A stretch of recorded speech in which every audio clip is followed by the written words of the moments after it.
नमस्कार, मैं हूं साहिल जोशी। आज तक में आपका स्वागत है हमारी इस खास पेशकश में। 8 घंटे हो चुके हैं अब चुनाव में मतदान की प्रक्रिया शुरू होकर। महाराष्ट्र, झारखंड, यूपी के 9 सीटें, पंजाब की 4 सीटें और 1 केरला में सब जगह पर मतदान जारी है। 8 घंटे हो चुके हैं, शाम को 6 बजे तक यह मतदान होगा। और आप अब तक जो 1 बजे तक के आंकड़े हमारे पास आ रहे हैं उसके मुताबिक महाराष्ट्र में 32% तक वोटिंग हो चुका है। उसके साथ साथ झारखंड में करीब 48% तक वोटिंग हो चुका है, यानी महाराष्ट्र में अब भी मतदान कम है। ये दूसरे चरण का मतदान झारखंड में हो रहा है, जबकि महाराष्ट्र में केवल एक ही चरण में सारा मतदान होने जा रहा है। वही अगर हम उपचुनाव पर नजर डालें तो कुल मिलाकर 25% तक का आमतौर पर मतदान, एवरेज मतदान देखा गया है। वही पंजाब में 4 सीटों पर वहां पर उपचुनाव में मतदान हो रहा है और केरल की 1 सीट पर मतदान हो रहा है। लेकिन उसके साथ साथ महाराष्ट्र में कई जगह पर हंगामा करने की खबरें आ रही है। बारामती में भी इसी तरीके का हंगामा हुआ था। शरद पवार पार्टी की तरफ से, एनसीपी शरद पवार पार्टी की तरफ से आरोप लगाया गया कि अजित पवार के लोग बोगस वोटिंग कर सकते हैं। उसी तरीके का हंगामा वर्ली में मनसे, एमएनएस और शिवसेना यूबीटी के कार्यकर्ताओं में देखा गया। और संजय निरुपम जो मुंबई की दिंडोशी सीट से विधानसभा का चुनाव लड़ रहे हैं, वहां पर भी वो सड़क पर पाए गए। उनके भी कुछ आक्षेप थे शिवसेना यूबीटी के उम्मीदवार के खिलाफ। आइए देखते हैं कि क्या हुआ।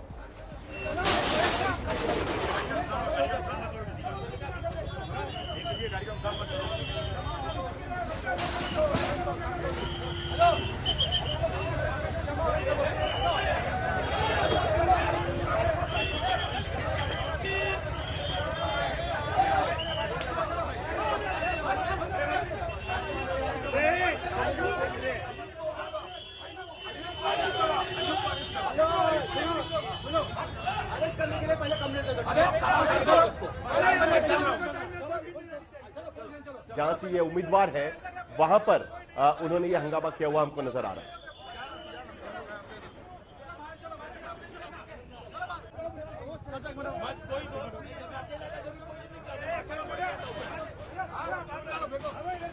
अकेला पड़ गया था जब भी मैं।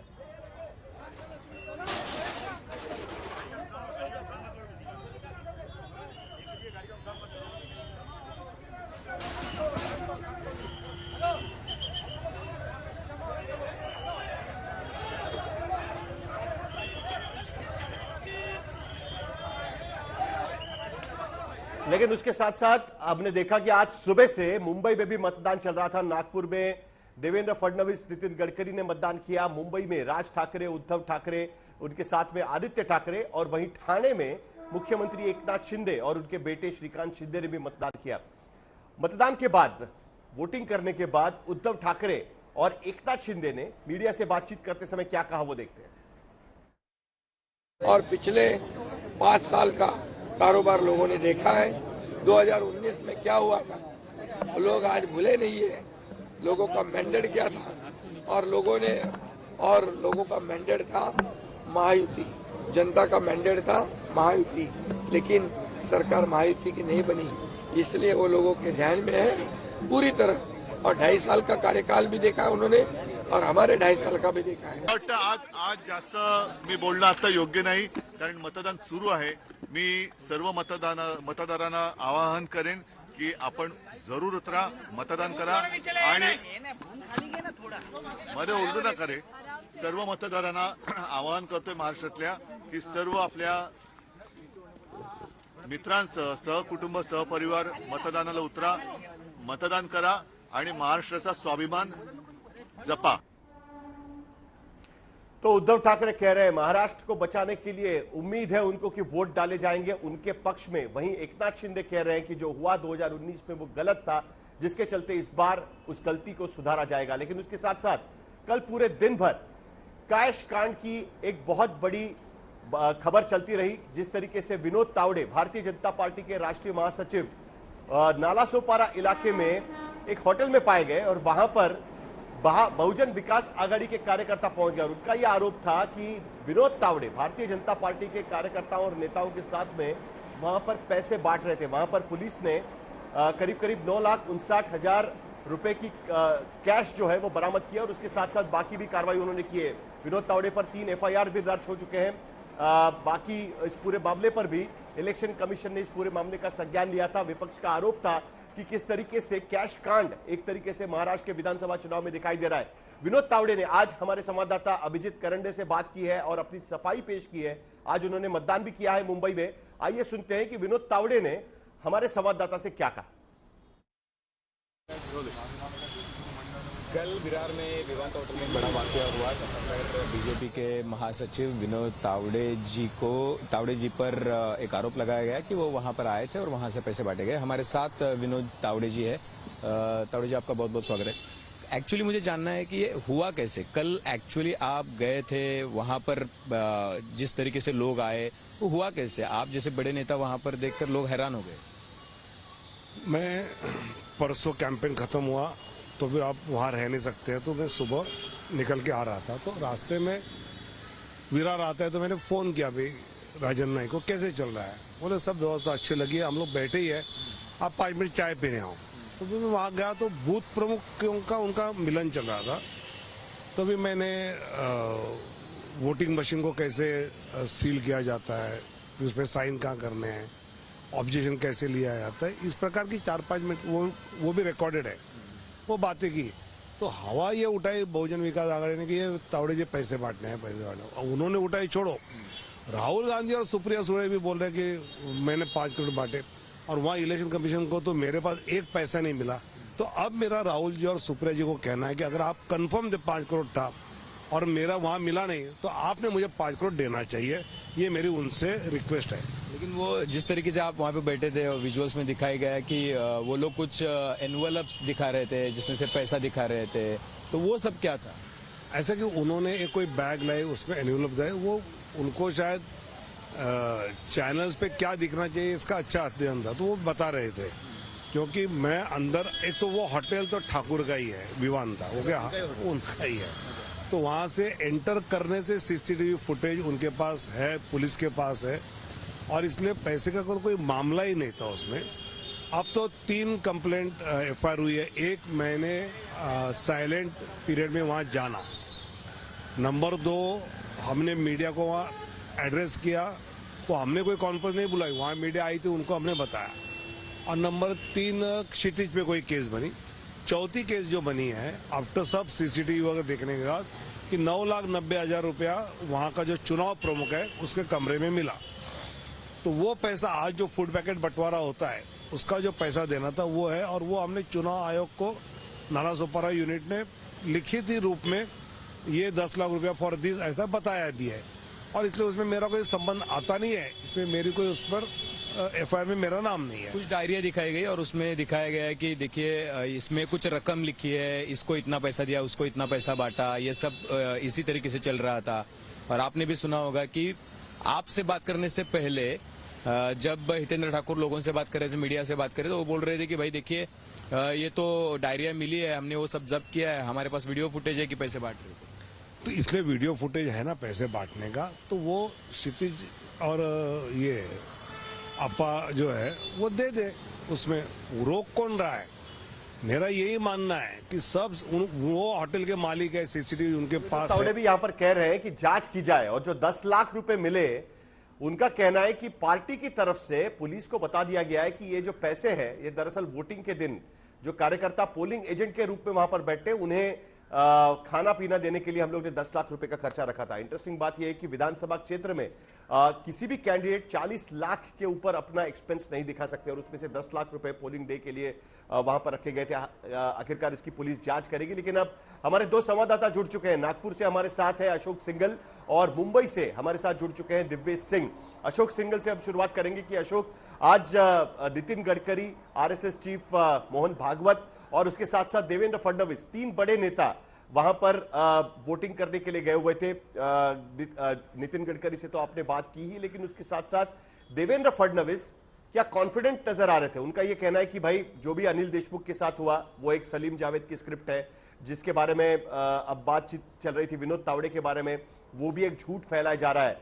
कितने कॉन्फिडेंट नजर आ रहे हैं आज की स्थिति में, और नागपुर में खास करके, क्योंकि विदर्भ बीजेपी के लिए एक बड़ी समस्या बनी हुई थी लोकसभा चुनाव में। आज की स्थिति में कैसे दिख रहा है वहां पर मतदान?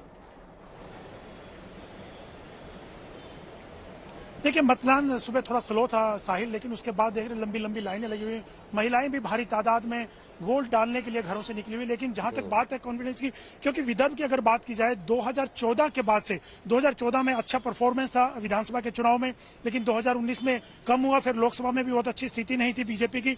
तो बहुत बड़ा चैलेंज है बीजेपी के सामने कि विदर्भ में अच्छा परफॉर्मेंस देना। लेकिन नितिन गडकरी हो या देवेंद्र फडणवीस, दोनों को यह लगता है कि इस बार बीजेपी अच्छा करेगी। जो 2014 में उन्होंने परफॉर्म किया था, उनकी परफॉर्मेंस थी विधानसभा चुनाव में, उससे बेहतर इस बार उम्मीद है। नितिन गडकरी ने कहा कि हम लोग विदर्भ में बहुत अच्छा करने वाले हैं, हमारी सरकार बनने वाली है। और खास बात साहिल ये देखने में आई कि संघ के जितने भी सहयोगी संगठन है, दुर्गा वाहिनी हो, बजरंग दल हो, खुद संघ के कार्यकर्ता घरों में लोगों से संपर्क किया, उन्होंने पंफलेट बांटे और लोगों से मोटिवेट किया वोट डालने के लिए। ये कहा जा रहा था कि लोकसभा के चुनाव में शहरी वोटर बहुत कम निकला था, लेकिन इस बार घरों से निकालने में उन्होंने बहुत कोशिश की कि वोट निकले, ताकि बीजेपी का वोट ज्यादा बढ़े और बीजेपी को फायदा इस बार। हालांकि मोहन भागवत ने किसी पॉलिटिकल सवाल का जवाब तो नहीं दिया। उन्होंने कहा कि मैं उत्तरांचल में हमारे प्रोग्राम से एक दिन छोड़ करके यहाँ पे स्पेशली वोट डालने के लिए आया हूँ, लोगों को वोट डालना चाहिए। लेकिन कहीं ना कहीं इस बार बीजेपी को उम्मीद है। हालांकि लोकसभा चुनाव में जो स्थिति बनी उसके बाद बीजेपी ने कोशिश की कि उन सब चीजों से आगे निकले और परफॉर्मेंस जो लोकसभा में उनका ठीक नहीं था उससे बेहतर करे। लोकसभा से ही नहीं बल्कि 2014 से बेहतर परफॉर्मेंस करने का चैलेंज है, क्योंकि 2019 के चुनाव में भी बहुत अच्छा, विधानसभा चुनाव में अच्छा परफॉर्मेंस नहीं था। तो कहीं ना कहीं उम्मीद इनको लग रही है, जिस ढंग से मेहनत की है। और साहिल, मुद्दे लोकल मुद्दों के अलावा बटेंगे तो कटेंगे, एक है तो सेफ है।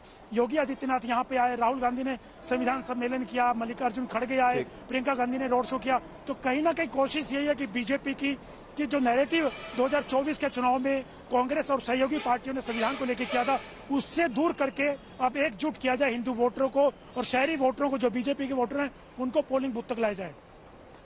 साहिल, ठीक। देखिए, शहरी इलाकों में राष्ट्रीय स्वयंसेवक संघ के कार्यकर्ता घूम रहे थे और कह रहे थे कि भाई मतदान करिए। लेकिन आज की स्थिति में हम देख रहे हैं, मेरे पास जो आंकड़े नजर आ रहे हैं, मुंबई में दोपहर को 1 बजे तक केवल 27% वोटिंग हुआ है। मुंबई के उपनगरों में यानी सबर्बन इलाके में 30% तक वोटिंग यहां पर दिखाई दे रहा है। ठाणे में केवल 28% और पुणे जैसे शहर में 29% तक सिर्फ मतदान यहां पर दिखाई दे रहा है। जबकि गढ़चिरौली जैसे इलाके में 32% के आगे वोटिंग जाता हुआ नजर आ रहा है। दिव्येश, क्या मुंबई में भी इसी तरीके की स्थिति दिखाई दी? पिछली बार मुंबई में लंबी कतारें लगी थी, लेकिन उसका कारण वोटरों का उत्साह नहीं था। तो जिस तरीके की व्यवस्थाएं वहां पर मतदान केंद्र पर थी, उसका वो एक सबसे बड़ा कारण वहां पर नजर आ रहा था। क्या इस बार वो लाइनें दिखाई दी? और सबसे इंटरेस्टिंग बात यह है कि इस बार हर कोई महिलाओं के बारे में बात कर रहा है। तो शायद इलेक्शन कमीशन ने भी महिलाओं के लिए अलग से सोचा है और महिलाओं के लिए अलग लाइन्स का इस्तेमाल किया गया था, इंतजाम किया गया था। क्या इस तरीके की महिलाओं के लिए अलग लाइन्स वहां पर मुंबई में दिखाई दे रही है? किस तरीके से हो रहा है मतदान? जी साहिल, बिल्कुल सवेरे हम अनुशक्ति नगर में थे, फिर हम घाटकों पर गए और इस वक्त हम हैं चांदीवली पश्चिमी मुंबई के इलाके में। और आप देख सकते हैं कि मेरे पीछे ही ये पोलिंग बूथ है। वहां पर एक छोटी सी कतार है, ज्यादा लंबी लाइन नहीं है, कतार ज्यादा लंबी नहीं है, क्योंकि अब पोलिंग बूथ में पहले जो जनरल इलेक्शंस के समय जो कंडीशन हुई थी, पोलिंग बूथ में एक ही व्यक्ति को अलाउ किया जाता था, अब 4 व्यक्तियों को अलाउ किया जा रहा है। इसके अलावा बहुत जगह पर जहां पर जगह ज्यादा है या जगह अलग अलग लाइंस बन सकती है, वहां पर महिलाओं के लिए एक अलग लाइन और कतार और पुरुषों के लिए एक अलग कतार बनाई जा रही है। सीनियर सिटीजन को प्राथमिकता दी जा रही है, उनके लिए वहां पर हेल्पर्स मौजूद हैं, उनके लिए वहां पर व्हील चेयर मौजूद है। जो लोग चल पाने में असमर्थ हैं, उन्हें ले जाने के लिए व्हील चेयर, हेल्पर्स हर बूथ पर मौजूद हैं।